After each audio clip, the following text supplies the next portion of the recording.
علیکم ورحمۃ اللہ وبرکاتہ۔ بسم اللہ والحمد للہ والصلاة والسلام علی رسول اللہ وعلی آلہ وصحبہ ومن والاہ ومن اہتداہ بہداہ وبعد۔ اعوذ باللہ من الشیطان الرجیم۔ وَإِذْ قَالَتِ الْمَلَائِكَةُ يَا مَرْيَمُ إِنَّ اللَّهَ اصْطَفَاكِ وَطَهَّرَكِ وَاصْطَفَاكِ عَلَى نِسَاءِ الْعَالَمِينَ۔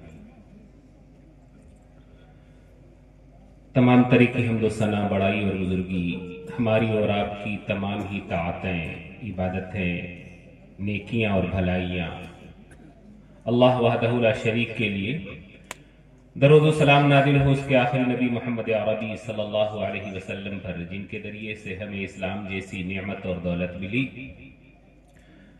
حضرت گرامی، میں نے اپنی گفتگو کا آغاز کرنے کے لیے سورہ آل عمران کی جس آیت کریمہ کی تلاوت کی ہے، اس آیت کریمہ میں اللہ رب العزت نے سیدہ مریم علیہ السلام کا تذکرہ کیا ہے، اور یہ فرمایا ہے کہ نبی یاد کیجئے جب فرشتوں نے مریم سے کہا کہ اے مریم، یقیناً اللہ نے تمہیں منتخب کر لیا ہے، چن لیا ہے، اور تمہیں پاک و صاف کر دیا ہے، اور تمہیں سارے جہان کی عورتوں پر فضیلت بخشی ہے۔ یہ مریم کون ہے؟ یہ مریم وہی مریم ہے جو اولو العزم پیغمبروں میں سے ایک پیغمبر حضرت عیسیٰ کی ماں ہے۔ یہ مریم وہ مریم ہے جو اللہ کے اولیاء میں سے ایک ولی خاتون ہے۔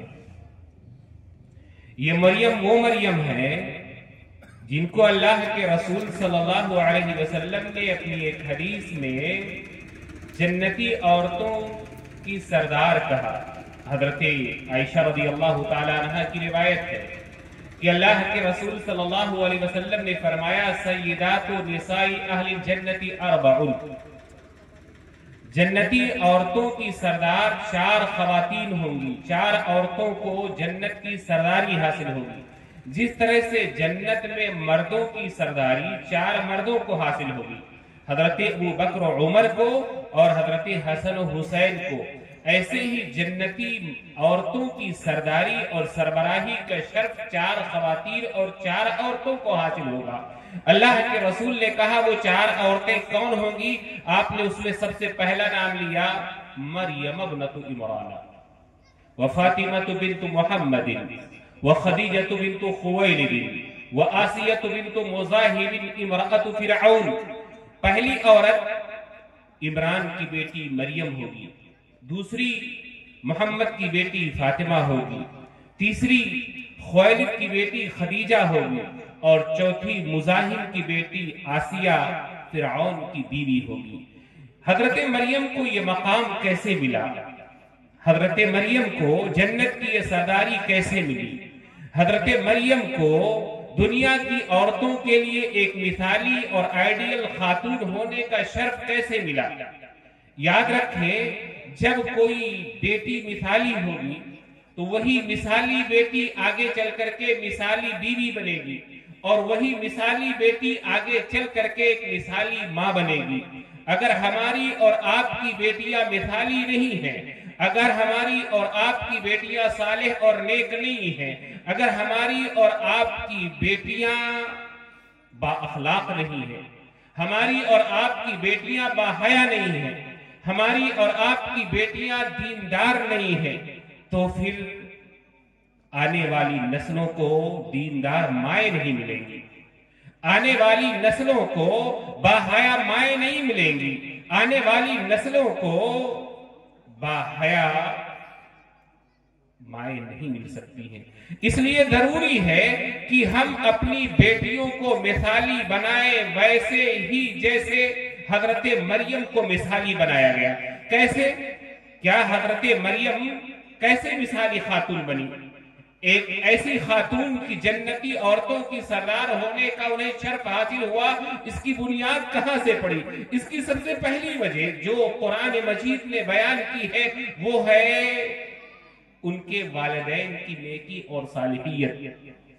اگر ہمیں بھی اپنی اولاد کو نیک اور صالح دیکھنا ہے تو ہمیں بھی نیک اور صالح بننا پڑے گا۔ اگر ہم نیک اور صالح نہیں ہیں، دیندار نہیں ہیں، بے حیا ہیں، با اخلاق نہیں ہے، بد اخلاق ہے، دین سے دور ہے، بے نمازی ہے، تو ہماری اولاد دیندار نہیں ہو سکتی، ہماری بیٹیاں باحیا نہیں ہو سکتی، ہماری اولاد نمازی اور نیک نہیں ہو سکتی۔ اللہ تعالیٰ نے ان کے والدین کی نیکی کا تذکرہ کرتے ہوئے کہا کہ اذ قالت امرأة عمران ربی انی نذرت لک ما فی بطنی محررا فتقبل منی انک انت السمیع الدعاء۔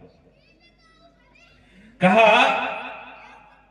کہ یاد کرو جب مریم کی ماں عمران کی بیوی نے کہا، کب ابھی مریم پیٹ میں ہے، مریم کی پیدائش نہیں ہوئی ہے، لیکن وہ دعا کر رہی ہے کہ آنے والی نسل میری کیسی ہو۔ کہا اے میرے پروردگار، میں نے یہ نذر مانی ہے کہ میری پیٹ میں جو بچہ پل رہا ہے میں اس کو تیری عبادت کے لیے، تیرے گھر کی خدمت کے لیے، تیرے دین کی خدمت کے لیے وقف کر دوں گی۔ یہ نیک اور صالح جذبہ ابھی اسی وقت سے ہے جب ابھی مریم کی پیدائش نہیں ہوئی ہے۔ ابھی سے والدین جب نیک ہوتے ہیں تو ان کی نیت صالح ہوتی ہے کہ میرے یہاں اولاد پیدا ہوگی، اس کو حافظ بناؤں گی، اس کو عالم بناؤں گی، اس کو دین کا خدمتگار بناؤں گی، اس کو نیک اور صالح بناؤں گی۔ جب ہماری ماں اور ہمارے والدین کا یہ خیال ہوتا ہے پہلے ہی سے، تب وہ اس کے لیے کوشش کرتی ہے۔ حضرت مریم پیدا ہوئی، خواہش کے برخلاف بیٹی ہو گئی۔ اللہ تعالیٰ نے ذکر کیا قرآن مجید میں وَلَيْسَ الذَّكَرُ كَالْأُنثَىٰ وَإِنِّي سَمَّيْتُهَا مَرْيَمَ وَإِنِّي أُعِيذُهَا بِكَ وَذُرِّيَّتَهَا مِنَ الشَّيْطَانِ الرَّجِيمِ۔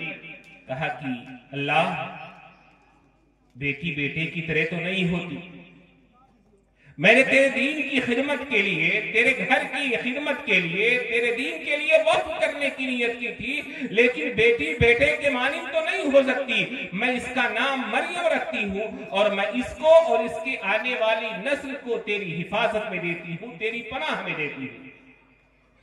اللہ نے ماں کی یہ دعا قبول کی۔ اللہ کے رسول صلی اللہ علیہ وسلم نے فرمایا، صحیح بخاری کی روایت ہے کہ دنیا میں پیدا ہونے والا ہر بچہ جب پیدا ہوتا ہے تو شیطان آ کر کے کچوکا مارتا ہے جس سے بچہ چیختا ہے۔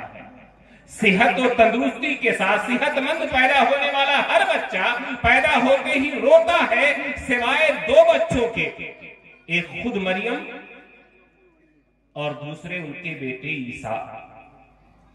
ان دونوں کی پیدائش میں شیطان کچوکے نہیں لگا سکا کیونکہ مریم کی ماں نے پہلے ہی دعا کر لی تھی۔ مریم کی ماں نے اللہ کی پناہ میں مریم کو دے دیا تھا اور آنے والی نسل کو، تو یہ اللہ نے ان کی دعا قبول کی۔ پھر دوسرا معاملہ جو ہوا وہ پرورش کا ہوتا ہے۔ اگر گارجین، سرپرست، والدین، گھر کے ذمہ دار اولاد کی اچھی پرورش کرتے ہیں، اچھی دیکھ بھال کرتے ہیں، اچھی تربیت کرتے ہیں، نیک اور صالح بنانے کی کوشش کرتے ہیں، تب اولاد نیک بنتی ہے۔ حضرت مریم کی پرورش کرنے والے کون تھے؟ حضرت زکریا علیہ السلام تھے۔ وَكَفَّلَهَا زَكَرِيَّا كُلَّمَا دَخَلَ عَلَيْهَا زَكَرِيَّا الْمِحْرَابَ وَجَدَ عِندَهَا رِزْقًا قال يا مريم أن لك هذا قالت هو من عند الله إن الله يرزق من يشاء بغير حساب هنالك دعا زكريا ربه۔ کہ حضرت زکریا نے مریم کی کفالت کی۔ مریم ابھی بچپن ہے، ابھی ان کا بچپنا ہے، ابھی ان کی شادی بھی نہیں ہو، لیکن اپنی نیکی، اپنے تقوی، اپنی صالحیت اور اللہ کی عبادت کی وجہ سے اس قدر اللہ کی برگزیدہ ہو گئی تھی کہ حضرت مریم کے پاس بے موسم کے پھل آتے تھے۔ ٹھنڈی کے موسم میں گرمیوں کے پھل، گرمی کے موسم میں سردیوں کے پھل، جب یہ بے موسم پھل حضرت زکریا نے حضرت مریم کے حجرے خاص میں محراب میں دیکھا کہ یہ بے موسم کے پھل جو نہ ہمارے علاقے میں پیدا ہوتے ہیں نہ وہ اس موسم میں پیدا ہوتے ہیں، حضرت مریم کے حجرے میں موجود رہتے ہیں، تو پوچھا ان لکی ھذا، مریم تمہارے پاس یہ پھل کہاں سے آتے ہیں؟ حضرت مریم نے کہا ہوا من عند اللہ، یہ پھل اللہ کے پاس سے آتے ہیں، ان اللہ یرزق من یشاء بغیر حساب، یقیناً اللہ جس کو چاہتا ہے بغیر حساب و کتاب کے رزق دیتا ہے۔ وہیں پر حضرت زکریا کو خیال آیا، وہ زکریا جو اپنی عمر کے انتہائی مرحلے میں پہنچ گئے تھے، بوڑھے ہو چکے تھے، وہ زکریا جن کی بیوی بانج تھی، جو صاحب اولاد ابھی تک نہیں ہوئے تھے، ان کو خیال آیا کہ وہ اللہ جو اللہ بے موسم کے پھل دے سکتا ہے، گرمی میں سردیوں کے پھل، سردی میں گرمیوں کے پھل جو اللہ مہیا کر سکتا ہے، وہ اللہ بے موسم کی اولاد بھی مجھے دے سکتا ہے۔ میں بوڑھا ہو گیا ہوں، اولاد پیدا ہونے کا موسم تو نہیں رہا، لیکن اللہ اس بات پر جس طرح سے قادر ہے کہ بے موسم کے پھل مریم کو کھلائے، اس بات پر بھی قادر ہے کہ وہ مجھے بے موسم بڑھاپے میں میری بیوی کے بانجھ ہونے کے باوجود مجھے اولاد دے دے۔ ہنالک دعا زکریا ربہ، اس موقع پر حضرت زکریا نے اپنے رب سے دعا کی، کہا ربی حب لی من لدنک ذریۃ طیبہ، کہا اے میرے پروردگار تو مجھ کو اپنی جانب سے پاکیزہ اولاد عطا کر دے۔ اللہ نے ان کی دعا قبول کی، حضرت زکریا کے ہاں حضرت یحییٰ علیہ السلام کی پیدائش ہوئی۔ حضرت گرامی، میں نے حضرت مریم کا ذکر اس لیے کیا کہ حضرت مریم بھی کسی کی بیٹی تھی، اللہ تعالی نے ان کو یہ اتنا اونچا مقام، یہ شرف، یہ منزلت ان کی نیکی اور تقوی کی وجہ سے دیا، اور ان کے اندر یہ صالحیت، یہ نیکی، یہ تقوی اور اللہ کی برزودگی پیدا ہونے کی وجہ ان کے والدین کی نیکی اور ان کے مربی اور سرپرست کی تربیت ہے۔ ہم سب بھی صاحب اولاد ہیں، ہم بھی بیٹیوں والے ہیں۔